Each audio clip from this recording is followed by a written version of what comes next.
I am now going to put on my spectacles. Yes, love a good spectacle.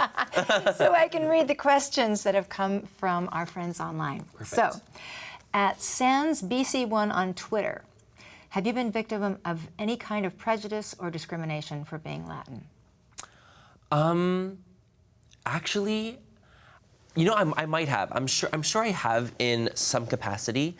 However, I haven't really noticed, to be honest. I haven't really noticed. I'm sure it has.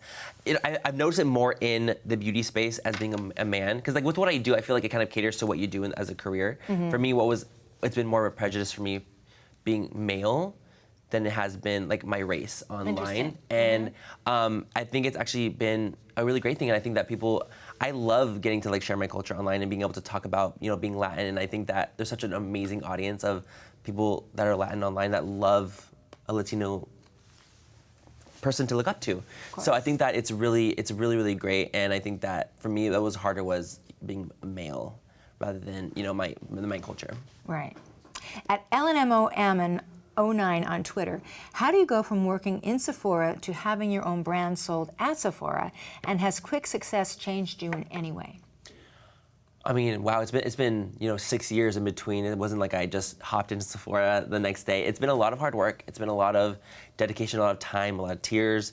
And I feel like quick success has not changed me. I feel like it's like we were talking about earlier, how I feel like the things that have changed me are when I've fallen and I've gotten back up and it's changed me for the better. And I think that, you know, looking to people online, I feel like it's really, really important to find people that you just gravitate towards that understand what you've gone through as well. And I feel like I've gone through so much in my life, and you know, I'm only 28, I can't even imagine how many things I'm gonna continue to go through.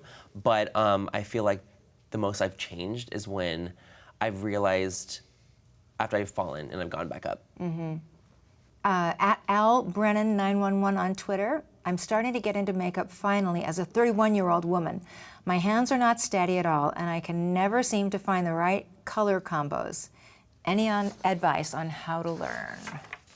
That's a good question. I always suggested people to go to their local Sephora or local makeup counter in general and ask. You know, I feel like that's literally what they're there for. And I know it might sound embarrassing sometimes, like, oh, I don't want to go in and see, like, sound like I don't know what I'm talking about. But if you can just get past that, like they're literally there to help you, like find your shade match. Like, and I think that that's one thing that people, you know, struggle with, and that's like kind of embarrassing is like, can you help me find my shade? Right. And it's like, you know, wearing the wrong shade of foundation is always what people kind of get a little worried about. Even if it's wrong, who cares? Like, it's fine. Yeah. It's not a big deal. Like, I wear wrong shade all the time.